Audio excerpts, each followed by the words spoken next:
Welcome to our channel. Today we are typing Carol Creighton Burnett, who was born in 1933 and is an American actress, comedian, singer, and writer. She is best known for her groundbreaking comedy variety show, The Carol Burnett Show. It was one of the first of its kind to be hosted by a woman. She has achieved success on stage, television, and film in varying genres, including dramatic and comedic roles. She has also appeared on various talk shows and as a panelist on game shows. And she was in Better Call Saul that just come out. Yeah, it's Bob Odenkirk, yes. Yes, which is her great male little counterpart. Yeah. Like and subscribe and check out the playlist for the ESTP females. Yes. Okay, ready? Mm-hmm. Go. Oh, you just said Carol. I said, yeah, Dick. Oh, yeah, Carol. Just, you'll soft pedal the fact that you know my real middle name, I assume, since you blurted that out to the public years ago. Alva. Yeah. We talked about a lot of things late at night down in Florida, out there with the surf Will you be breaking. quiet? My and husband and my child are here. balcony and the rustling of the diaphanous material, and it sounds like one of those dreadful novels. Sure does. But we talked about some people we can't stand in the business. And I had a longer list than you did, but there are a couple really dreadful people in our business. I wonder, is there anyone you won't work with? You don't need to name No, names. I'm here. Pry. I'm sorry, I didn't hear that. I just wondered if there are, without forcing you to give us any hints or anything, is there a performer or sort of performer that you just feel so... You ain't going to get me into uncomfortable specifics about mentioning No, I don't any want to. particular person, but there are types I will not work with. If I find out that someone is that way, I won't work with them. Someone who is totally unprofessional, by that I mean temperamental, who runs in slamming the door screaming, who is late, who has no feeling for the other performers.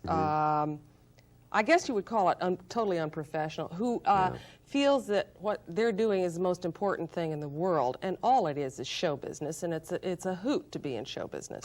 And too many people take it seriously. I used to, and it's not worth it. It is All right, let's fun. stop here. And it is, let's Yeah, that's so interesting. She recognizes what she does as entertainment, and even though there's a component or there's a part of her that takes it seriously, on the other hand, she said you shouldn't take it seriously. I mean, she has standards, obviously. And you have to be professional. Isn't it? Because nowadays you always hear it as like, art. Yes. Just it being called entertainment. I don't think I've heard that. No. They were like, what do they say? They say, when you tell stories. They love to say that for some reason. Yeah. We're in the business of telling stories. Right. Yeah, she's, immediately I'm noticing the really heavy TI. She was like sort of being annoying on purpose at the start. Yeah. And just seeing if she can trigger even the interviewer. Even the way she said his middle name, Alva. That's the way she said it. Yeah, just because she knew it was going to needle him a little bit. Yeah, it's very provocative. But she just transitioned like that. And then Yes, from bish, funny bash, woman bosh, to... I'm right. telling you what I think. Uh-huh. Quite passionately said as well. You can sort of see the FE there as well. Yes. That was kind of intense. Okay. Go. pretend, and sometimes we lose the feeling of that, and we don't make it as much fun as it is. It is all just fake and phony. We start pretending when we're kids, playing dolls, going out and pretend, hey, let's pretend I'm so-and-so and you're this, and acting out movies. It's child's play. Yeah. And I guess because all the big mucky mucks in the suits have all the money, then it becomes very serious. But as a performer, I think we should just plunge in and have fun and experiment. Have you ever been in a situation where a huge star was so rotten to underlings around them Yes. That you wished you could do something but couldn't. I was one of the underlings, so I couldn't do anything at that time. Had I had more guts at the time, I would have walked off and gone back on unemployment. Yeah. Can you tell us the nature of it? Just being very rude to the extras on the set and yelling at them and making them feel yay tall. Yeah. And there's no excuse for that. That truly baffles me. I can understand somebody screaming at the costume man or the makeup man or the director out of nerves, and they often apologize afterwards and so on. Why? But there are one or two what are you on about? swine-like louts in our business. I don't know.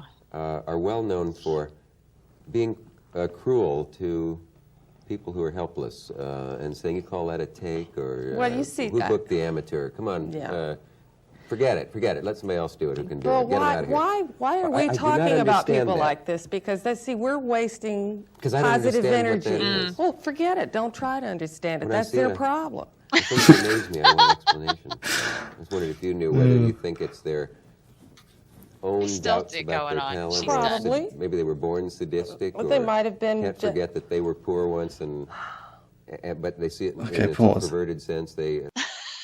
Oh, she's clearly irritated. Yes. She doesn't want to talk about this. Mm-hmm.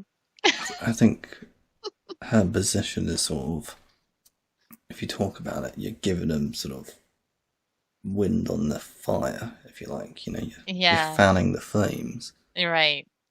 Mm-hmm. How funny. Yeah. I know. That is. And he's over there trying to make sense of it all. Yes, this is like, I don't know, this is like a great sort of comparison of like an FI. Yes. And an FE. Yes. He's like, oh, I want to understand. I want it right. And exactly. she's like, stop talking about it. Right. There's no point in understanding this. These people are stupid. Let's move on and have fun and enjoy our lives. Yeah. How interesting. I know. All right, let's go again. Okay. 3, 2, 1, go. They despise people who are what they once were. They probably would be that way in any job. It's just that if you're a celebrity, that does feed the ego, so they are in a very dangerous profession for someone with that kind of a temperament. And they do take it could be insecure. I mean, they could be a plumber or a shoe salesman or anything and still be a stinker. But unfortunately, when you're a stinker and you're in show business and you're, say, a star, that's awful, because it is a total ego-feeding business. But it can sure be taken away as quickly as you got it. I mean, it's the old cliche: you meet them going up and you meet them coming down. That one is true. The bigger they are, the nicer they are is not true. No, not necessarily. Yeah. We've sort of slid off both Friendly Fire and that clip that we saw. And do you feel you're in transition stage now, or that you have made a transition? Because it seems to me that you have successfully passed second base or third base toward home in the sense that you're established now, I think, as a major film actress because of the... I would just like to keep on trucking. I don't think... what happens is you get categorized. It's certainly natural for me to be categorized. For 11 years on our show and 4 years on the Gary Moore show and doing musical comedy and so forth, you are pigeonholed. Yeah. I never pigeonholed myself. I just was lucky and got jobs. And the jobs happened to be in comedy and in music. It's so funny, like, that these two thinking types, they just couldn't be so more different. I know. You know, like, he's all, like, kind of prim and proper and... dry. J-type and... Mm-hmm. I mean, he says what he means and means what he says, and so does she, but she's just so much more, like... expressive in it or something? Yeah, she's expressive. She's kind of like more playful, more P-type. It's quite funny. Well, I mean, even at the beginning of the interview, when she just puts her feet up on the block there, she's wearing a dress and all. She didn't care. She just puts her feet up and lounged back in her chair. She's like, yeah, I'm here to have a good time. Yeah, I mean, the way he sits and the way he goes, yeah, scary, so I so proper, and then she's just like, oh, come on, whatever. Yeah. I find it interesting too with the ESTP, even though we have certain, I guess, stereotypes or certain ways of thinking about TI. The TISE, like she can really get going when she talks. Like she could just go on and on and on and on. Right. There's no limit to her longevity of conversation. Yeah. And she's not, stumbling all over her words. She's just bam, bam, bam kind of thing. So I don't know. I think a lot of people could see this and mistake this for TE in a way. But I think it's just the pairing with the SE. Even the FE, I don't know. It all works together, right? Yes, yeah. You can't separate all these things, really. No. Let's keep going. Okay, yeah. Always felt that I wanted to be a well-rounded performer. And I like the whole British attitude of doing everything. People go, well, now I'm in film. I wouldn't deign to do television. That's silly. You should go where the roles are. I've said this before. They're not. It's in somebody's living room. It's where you can grow and learn and stretch and stick your neck out. The unfortunate thing, I think, in American show business is that people aren't allowed to make mistakes too much. That's right. Yes. And in which case, then they get their necks chopped off so much by the critics that they play it safe, and that's why so much entertainment is dull. Everybody's playing it safe and not trying. Yeah, protect what you've got and don't step off. Yeah, because somebody's going to say, "What are they trying to do?" It's almost as if you go up steps and then you're on a tightrope, and you have to be. That's what I love about Bob Altman. Boy, he sticks his neck out and he experiments and he tries and he keeps going and he's very daring.